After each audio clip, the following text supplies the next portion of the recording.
Olá, tudo bem? Estamos aqui para mais um encontro no canal do Clube Capixaba do Vinil.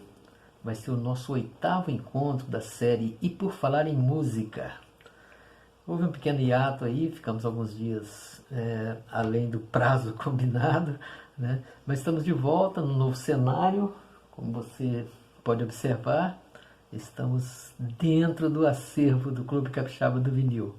Então aqui que a gente vai fazer esse passeio semanal pelo nosso acervo. Eu sou Gilson Soares, tenho a direção técnica do André, o André que é muito importante nesse processo, sem ele não faríamos esses registros periódicos aqui. E estamos então para o nosso encontro de número 8. Hoje é dia 16 de setembro de 2020, estamos na noite da quarta-feira e possivelmente esse nosso encontro irá ao ar amanhã, dia 17, quinta-feira, no canal do Clube Capixaba do Vinil. Hoje, 16 de setembro, no sábado passado, dia 12 de setembro, o cidadão Geraldo Pedrosa de Araújo Dias completou 85 anos, o que pode parecer que não tem um grande significado. Só que estamos falando de Geraldo Vandré. Sim, Geraldo Vandré completou 85 anos no último dia 12 de setembro, sábado passado. O Geraldo Vandré, na verdade, quer dizer, o cidadão Geraldo Pedrosa, eu disse que completou 85 anos porque Geraldo Vandré, na verdade, foi afastado, foi apagado, né, do cenário cultural e musical brasileiro entre julho e agosto de 1973. Desde então, Geraldo Vandré não existe mais. Existe o Geraldo Pedrosa de Araújo Dias, que chega aos 85 anos, mas o Vandré foi definitivamente extinto, né, enquanto grande poeta, grande cantor, grande compositor popular, né, da música popular, da música brasileira. E eu costumo pensar e costumo dizer que o golpe empresarial militar de 1964, além de muitas outras dívidas que tem com a pátria brasileira, tem uma dívida grande nesse quesito, né? Ter feito com que se encerrasse ali uma carreira musical que, com certeza, ao que tudo indicava, seria uma das mais extraordinárias na história musical brasileira, né? E quando se extinguiu ali, quando se apagou o Geraldo Vandré, apagou-se também uma página muito importante na música brasileira. A gente tem como referência principal para o conteúdo desse nosso encontro esse livro do Vitor Nuzzi. Esse livro do Vitor Nuzzi é uma biografia de Geraldo Vandré, é uma pesquisa muito bem feita. O Vitor Nuzzi é um grande jornalista, um cara que se dedicou bastante às pesquisas e às entrevistas e pesquisa jornais e revistas da época, de todo o período. Ele faz um relato muito, muito, muito importante da carreira e da vida de Geraldo Vandré. E o Geraldo Vandré, na verdade, é um mistério, né? Um mistério na história da música brasileira. Não se sabe exatamente o que se deu nesse período aí de julho. O Geraldo Vandré voltou para o Brasil, chegou ao Brasil no dia 17 de julho de 1973. E ninguém sabia da chegada dele, né? A chegada dele não foi divulgada, e ninguém sabe o que se passou com ele nesse período, até que ele foi oficialmente apresentado como já estando no Brasil, né? Foi feita toda uma invenção, toda uma mentira bem elaborada, o que se chamaria hoje de fake news, né? O que tomou hoje esse nome. Na verdade, o Geraldo Vandré teve que chegar a Brasília num avião de carreira, como se estivesse naquele dia, já final de agosto, como se estivesse chegando ao Brasil. Na verdade, ele já estava há mais de um mês no Brasil e não se sabe exatamente onde e como, né? Então aí foi feito todo o registro, aí a Rede Globo divulgou e a grande imprensa divulgou a chegada dele, mas também de uma forma muito conduzida, totalmente conduzida, né? Da forma que se queria contar essa história. Mas o Geraldo Vandré já tive a oportunidade de falar com você aqui em um dos nossos encontros, que a gente destacou esse disco, né, do Quarteto Novo. O Quarteto Novo era composto por Ayrton Moreira, Hermeto Pascoal, Théo de Barros e Heraldo do Monte. E o Quarteto Novo era a banda de base do Geraldo Vandré. Então, esse trabalho que a gente vê nesse disco do Quarteto Novo, que a gente mostrou recentemente, é um trabalho de pesquisa musical muito importante, que era muito inovador na época, ninguém estava, né, meados da década de 60, fazendo esse tipo de trabalho, e o Geraldo Vandré já estava avançadíssimo nisso aí, né? Então, ele tinha feito também a trilha sonora do filme Hora Vez de Augusto Matraga, então ele se dedicou um pouco à leitura e à pesquisa do Guimarães Rosa, então ele estava nessa linha de pesquisa musical, de pesquisa de linguagem. Quer dizer, então você imagina, a gente pode imaginar hoje, né, o trabalho que seria desenvolvido pelo Vandré, trabalho de criação, esses grupos musicais com que ele estava reunido, além do Quarteto Novo, ele tinha contatos muito, muito importantes entre grandes músicos brasileiros. Era um excelente poeta, um grande compositor, popular mesmo, popular sim, né? E ganhou festivais importantíssimos, uma sequência de festivais. Inclusive, o primeiro festival que Geraldo Vandré ganhou, né, em primeiro lugar, foi o festival da TV Excelsior, em 1966. Em 1966 ele ganhou dois festivais importantes. Primeiro ele ganhou esse festival da TV Excelsior com essa canção. A canção está nesse disco, é um dos discos que tem essa canção. A canção chama-se Porta Estandarte, uma parceria dele com um jovem compositor baiano, Fernando Lona, que morreu muito novo, morreu aos 40 anos num acidente automobilístico. É um cara, então, também que não está presente mais, né, nos relatos mais próximos da música popular brasileira. Mas com essa canção, Porta Estandarte, uma marcha rancho muito bonita, eles ganharam esse festival da TV Excelsior em junho de 1966. Vamos ouvir aqui um trechinho de Porta Estandarte na voz do próprio Geraldo Vandré.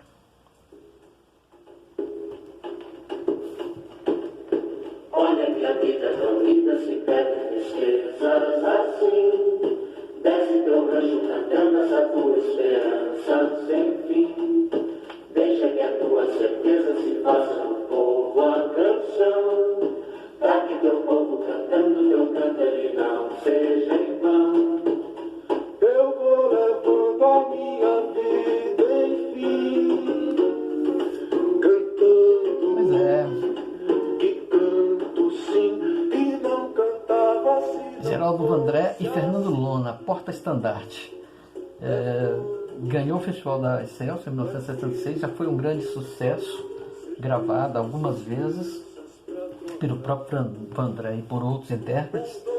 E no mesmo ano de 1966, o Vandré viria a ganhar o Festival da TV Record, um festival histórico em que ele dividiu o primeiro prêmio com a banda do Chico Buarque de Holanda, né? É um festival onde estavam presentes grandes nomes da música brasileira e disparada com certeza foi uma das grandes inovações da música brasileira daquele período, né? Foi uma grande surpresa, foi um choque para todo mundo ouvir Disparada, né? Inclusive o próprio Chico Buarque posteriormente disse que aliás, o Chico Buarque teve uma atitude muito bacana, né? Porque ele sugeriu o primeiro lugar, dividiu o primeiro prêmio com Disparada, porque o júri tinha considerado que a banda seria a música vencedora, mas o próprio Chico Buarque admitiu, preferiu que fosse a divisão de prêmio, porque ele achava Disparada melhor do que a banda,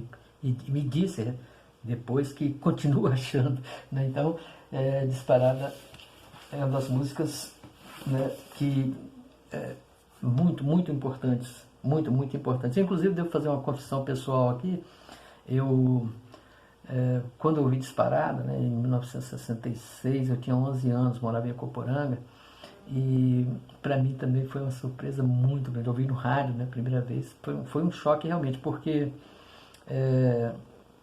a música caipira brasileira estava muito secundarizada, muito esquecida, muito maltratada, né? Era um tempo de jovem guarda, a bossa nova tinha passado por aí, então não se falava de música caipira no Brasil, a viola caipira, estava tudo muito perdido e esquecido. E Vandré e Théo de Barros trouxeram, né, para um festival, ganharam um festival com essa canção belíssima, e que ganhou o Brasil inteiro, né? Foi uma música que realmente... E a gente tem aqui uma gravação de Disparada, nesse disco do Théo de Barros, que a gente já até falou dele aqui há poucos dias também com você. A gente tem Disparada na interpretação do Théo de Barros, que é uma interpretação muito interessante do compositor, né, do parceiro de Geraldo Vandré, nessa música histórica, né?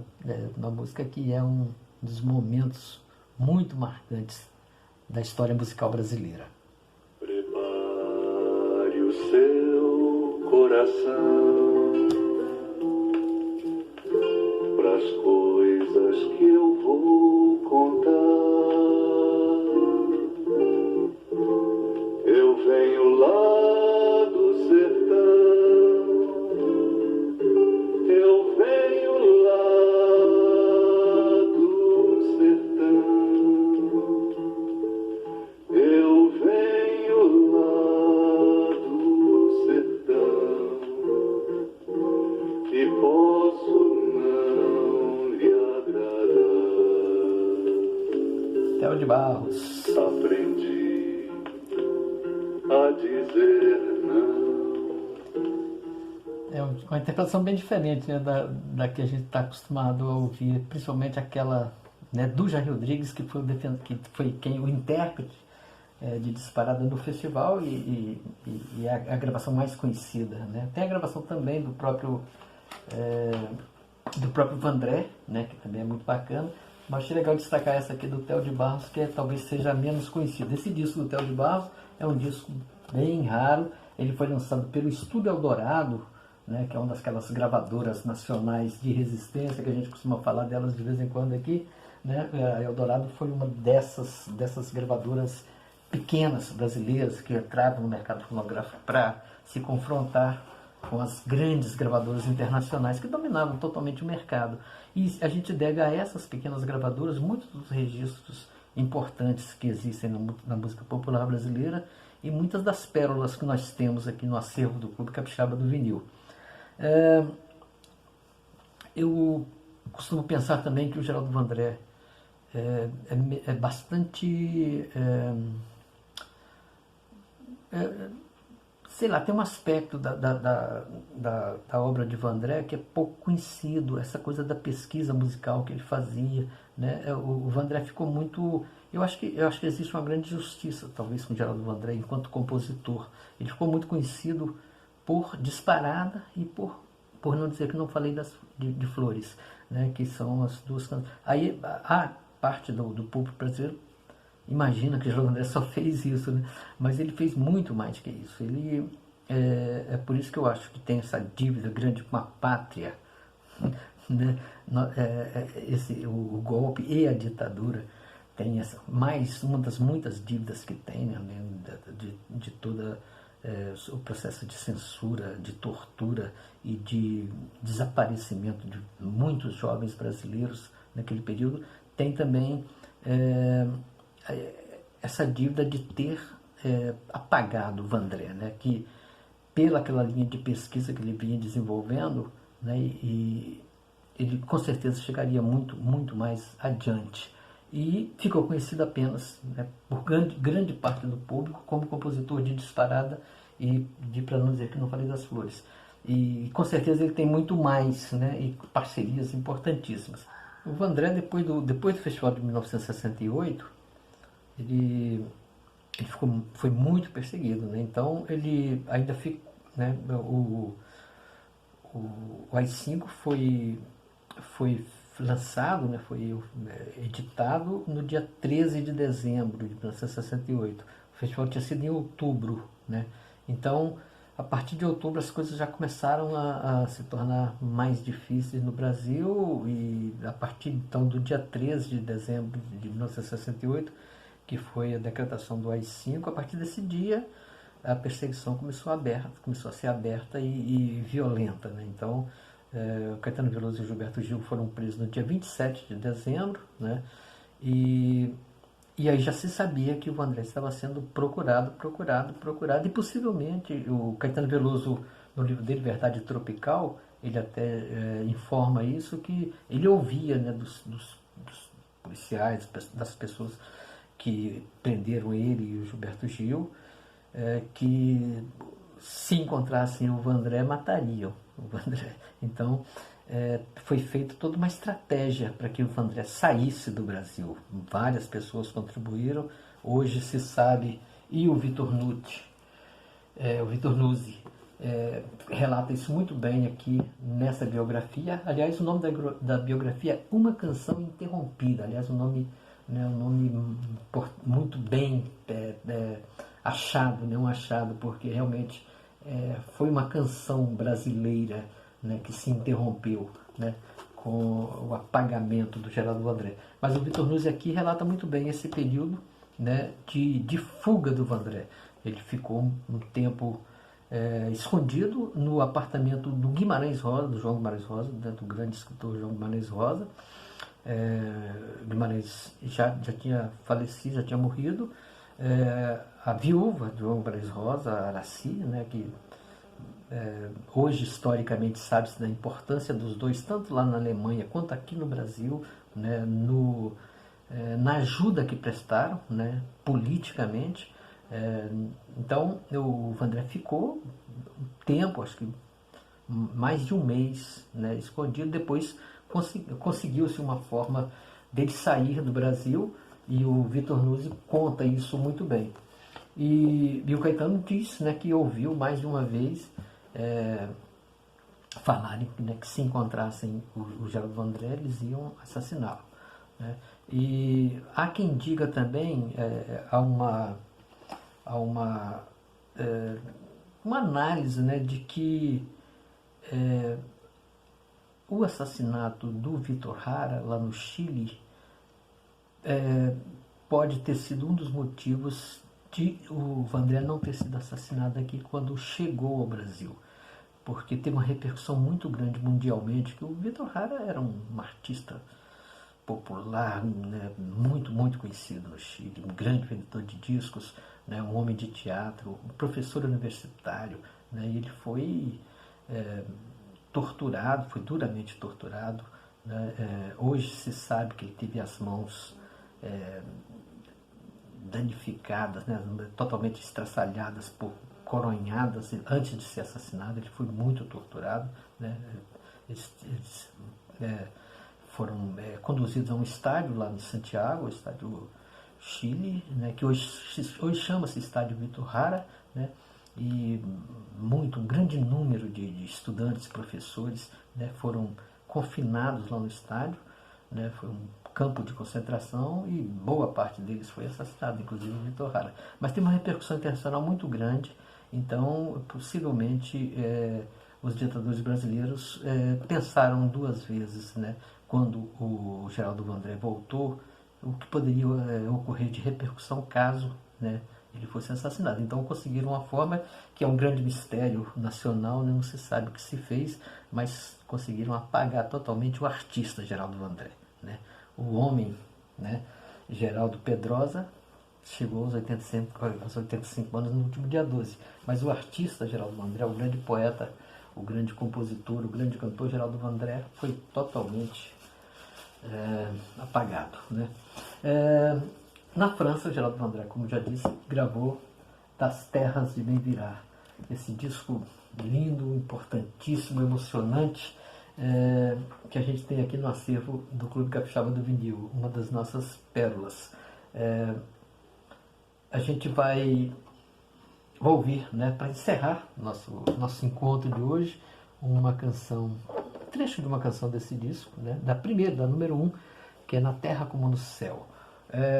Eu posso confessar, fazer uma outra confissão também, para você, que esse disco, eu tenho esse disco desde que ele foi lançado no Brasil, em 1973, 3 anos depois de ter sido lançado na França. Só em 73 ele conseguiu ser lançado no Brasil. E é um disco que não era muita gente que tinha na época, nem todos conseguiram esse disco na época, eu consegui.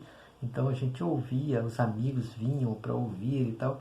E é um disco que eu tive que ficar muito tempo sem ouvi-lo. Eu tinha esse disco no acervo, mas eu não conseguia ouvi-lo, porque é um disco que me emociona muito, muito, muito. Então, na época, muito mais ainda. Hoje a gente já está mais afastado, embora a gente esteja vivendo um momento muito difícil e muito grave no Brasil nesse momento, né? Mas é um outro momento. O momento das terras de Bem-Virá já se passou. Mas vamos ouvir um trecho, Na Terra Como no Céu. Lembrar um pouquinho desse lamento musical muito forte de Geraldo Vandré.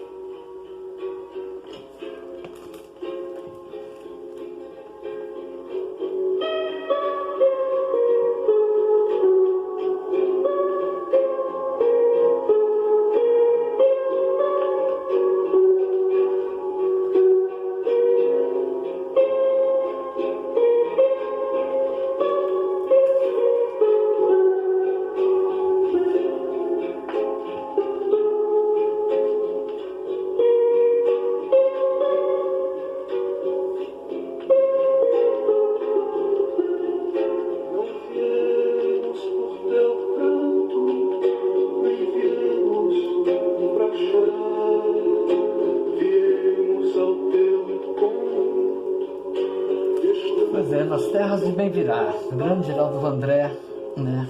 E assim a gente encerra esse nosso encontro de hoje, mas antes de encerrar, eu gostaria de pedir que você, se ainda não se inscreveu, que se inscreva no nosso canal, que nos ajude a divulgar, que dê atenção à descrição do vídeo, que a gente sempre coloca aqui com algumas informações e links, né, complementares, né?